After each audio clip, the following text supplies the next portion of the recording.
Hey everybody. It is great to be back at PDF. As Andrew mentioned, I was at the very first PDF. Do we have any other alumni of the first year? A couple hands. Thank you, fellow old people. I'm Anil Dash. You probably might know me better as that Anil Dash, the Twitter dude. I do come from the ancient internet, and I loved it, and it was really exciting. It was an exciting time, like around the turn of the century, in ye olde era, to like see people building the first social media tools and social networking tools and get a view to all that. And then every once in a while, I encounter a young person, and they're sort of like, "Tell me what it was like, Grandpa." And I actually, in all seriousness, there's a young guy I had the chance to collaborate with for some time who went to work at Facebook, and left after a couple years, having accomplished a lot of really cool things there. And I said, well, do you ever have any misgivings about sort of what Facebook does in society for all the reasons that have been discussed here at PDF many times, both this year and in prior years? And he looked at me for a minute and he said, well, what do you mean? Like, aren't we the good guys? And it took me aback because I had spent so much time in our little bubble of where we're critical about these things that, I hadn't thought of his perspective. And he said, well, you've got family in India and you talk to them on WhatsApp, and WhatsApp is owned by Facebook, and that's an amazing thing they've made. And I said, of course, like, I love technology, great things happen. I was like, first of all, if you're gonna talk about tech, like the whole guys thing, like we need to get into, like it's not all guys, and really it's a serious issue. Like language matters, but let's grant he's young, he's got some time to learn about how we phrase other things inclusively. He's not an old person like me, so I was like, okay, but even if we grant that, I was like, tell me about, like, how did you get your job? Like, how did you get there? And long story short, the same way a lot of us did, right? We got in because we were connected, because we knew somebody. And the thing that's changed since the era when I started, where I didn't have a college degree and I didn't know anybody and I sort of just showed up, is the doors have closed, right? The doors have closed about who gets in, and especially around who makes decisions for all these platforms. But some good news. At that time, in the early internet, we were the underdogs, right? It was like, well, is this thing gonna work? And they thought we're crazy, and there's no way that people are gonna go out and spend all their time staring at some little computer device all day, right? Like, that's absurd. But hooray, that's what happened. Now we stare at our phones all day. And of course, the message then as now has changed the world, although I think maybe it was a little more sincere and a little less cynical that when I heard people saying they were going to change the world, because part of it is they did, right? Like the vision of what social media was at the turn of the century actually came true, whereas increasingly that vision of what world we're actually leading to when they say they're going to change the world isn't really articulated, right? There's a lot of like, I'm going to change the world, but in what way? And I want to go a little bit into what my personal role has been, because it's taught me something very recently. I used to make tools, blogging tools, or tools that help you publish different sites. Like the tools we made ran like Gawker and Huffington Post in the early days. And they would let people make comments, so like there weren't really a lot of comments on the internet before that. And then we made tools so that you could sign in your name on your comments so that people would hopefully be nicer to each other. But what we really did was make a lot of choices about building communities and building online culture, both at the companies that I worked at, but at other companies. The folks that then were our competitors are now some of my best friends, because that's how the industry changes over time. And what we created is this tendency globally for people to say, don't read the comments. We thought we were giving everybody a voice, and we made a space where abuse and harassment and general unpleasantness were nonstop. And so a few years ago, 5 years ago, I wrote this piece, which is one of the most read things I've ever written. It was an argument for personal responsibility and civility, which of course is why I entitled it, "If your website's full of assholes, it's your fault." And I've had some time to reflect on that title and grow up. I didn't realize that many people were going to read it, you know what I mean? It's one of those things that, the things that you sort of dash off onto the internet get a lot of attention in ways you didn't expect. So with sort of 5 years of hindsight, I had a chance to revisit it, and I would phrase it today, it's like, if your app is full of assholes, it's your fault. And the point is that like we are responsible for the spaces we create. And these are the kinds of conversations that I'm fortunate enough that I've gotten to come to PDF and talk to people about and say, here, you know, we should do better. We should take responsibility.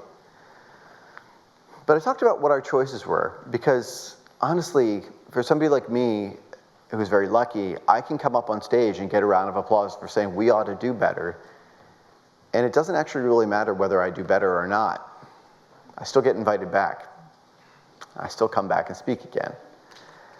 And I thought a little more deeply about what we had enabled, right? Because a couple of experiences, you know, I talked about, well, we built the tools that you publish Gawker with. Well, what does that say about what they consider to be public and what are their choices they make about how they use these tools to publish? Or even individuals that use the tools. One of the first times that Gamergate published my home address, the guy who did it on a platform that I had helped build. And I thought, you know, back when I built that, I was really excited about people's personal voices. And I used to sort of, you know, fight the good fight. Well, you know, what really matters is how people express themselves. And yeah, it does, but what also really matters is who's silenced by allowing large-scale abuse, harassment, and other sort of systemic problems. And then one of the criticisms we got back in, I want to say 2003, we put up a system for people to sign in when they left a comment on the internet. And somebody wrote a critical blog post about it, saying, this is the Patriot Act of blogging. And I thought, this is a little overblown. And then in the years since, that technology evolved, others ran with it. After a couple years, you end up with something like Facebook's sign-in system on all these different sites. And you come to find out that the NSA was using the policies outlined in the Patriot Act to enable global surveillance of billions of people through these social networks. It's not personally my fault, but it's not my fault. You know, there's like this little bit of like, I was there, and we were told this was gonna happen, and we just didn't believe that we could be party to it. I sure didn't. So then it changes the story about taking responsibility, because I thought for a long time, well, I said the good thing, and we should do the good thing, and I'll yell at people when they don't do the good thing. Isn't that work? That counts, right? I don't think it's enough anymore. I really don't. I think we have to talk about what holding responsibility really means in our community.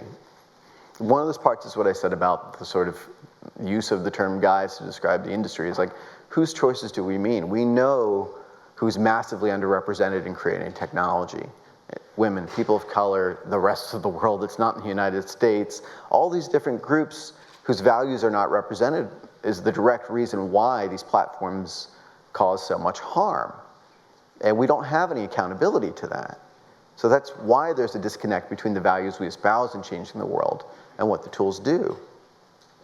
But more simply, any normal person wants to see themselves in a platform or a tool that they're using all day, every day. And we can't keep falling back on the fact that culture thinks we're good. Because what happens, the first thing when there's criticism in the tech industry is to say, well, that person likes us.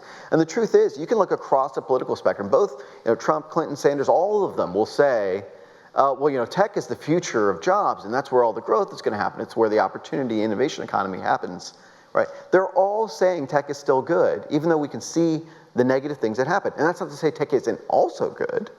There are great things about it, and I love it, and I'm proud of having been part of the industry. But if everybody's patting you on the back while you're causing people real harm, something is really, really out of whack. What's happening is we're confusing good intentions for being good actions. And then we have to think about our mechanisms for taking responsibility. Peter Thiel, come up many times here in PDF, believes in holding accountable other institutions, and his belief, secret decade-long vendetta to put other corporations out of business is the way that you deal with privacy violations that you disagree with. Or in his case, if you want to destroy Acorn for registering voters, whatever it is, he likes to do these things. And when we think, well, Facebook in 2009 had a consent decree for their privacy violations that put them under 20 years of federal supervision. So clearly they're pretty bad at violating privacy. I personally don't think that we should have a decades-long effort to destroy Facebook and put them into bankruptcy court. But Peter Thiel, their board member, thinks that's a way that we hold institutions accountable. Who am I to argue? Maybe that's the way to go. I'm not sure how we would pull that off. We don't have that many billionaires that are in favor of destroying Facebook yet. But I think about, well, in this community, we believe in institutions to a certain degree. We believe that policymakers and regulation and those sorts of things are going to be part of a role of holding people accountable. I think that's a much better way to do it. And then I think, well, who's going to do the work? A lot of people in this room are trying, but we haven't been, if I may be so bold as to say, effective enough. We have settled for these consent decrees and these little baby steps and these little slaps on the wrist for people that are transgressing. And the problem with that is, as the transgressions get worse, we all get painted with the same brush. I'm proud to be a member of the New York tech community here. I look at companies like Etsy and Kickstarter here, which are incredibly thoughtful, very civic-minded organizations. And you can put them alongside whichever company you want to use as an example of the worst excesses and abuses in tech. And the truth of the matter is, because the buttons all look the same on our phones when we push the button, they're all going to be lumped in together. The worst things that we accept are what are going to define the way that people see the entire technology community. I think the most likely case is that the people who lead the technology industry will be seen as akin to the new robber barons. I think that the most naive consumers of technology would be right to say the most prominent voices they hear and they see from the tech industry are lying to them, right? When people who are on Facebook's board say we care deeply about privacy, and that's why we're punishing this other company, yet we know our own company has violated privacy egregiously, we can't say we take what they say at face value anymore. And also, how many of you remembered that consent decree that Facebook had agreed to? I think there might be a couple hands here. That's 100% of the people in the world that remember. So, we should be mindful of that. There's a backlash that is coming, and most likely coming. And the only thing that will stop it is if we can sort of stand back, be critical of ourselves, and say, there is so much good that tech can do. I really believe in the positive stuff. Like, I love my Amazon Echo. But we turned it on. My then 4-year-old son was talking, and he said something that sounded to the Echo like he said he was dead.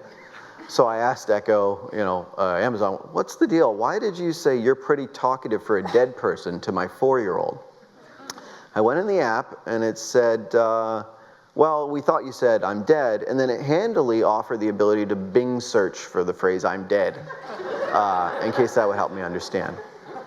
Mind you, this is from the same organization whose CEO, as a side project, is sending rockets into space and landing them back on Earth. If you have, side project hobby rocket ship money, then you cannot be telling 4-year-olds they're dead in their house. I think it's not a huge leap. I feel like you have the resources. You can't say anymore.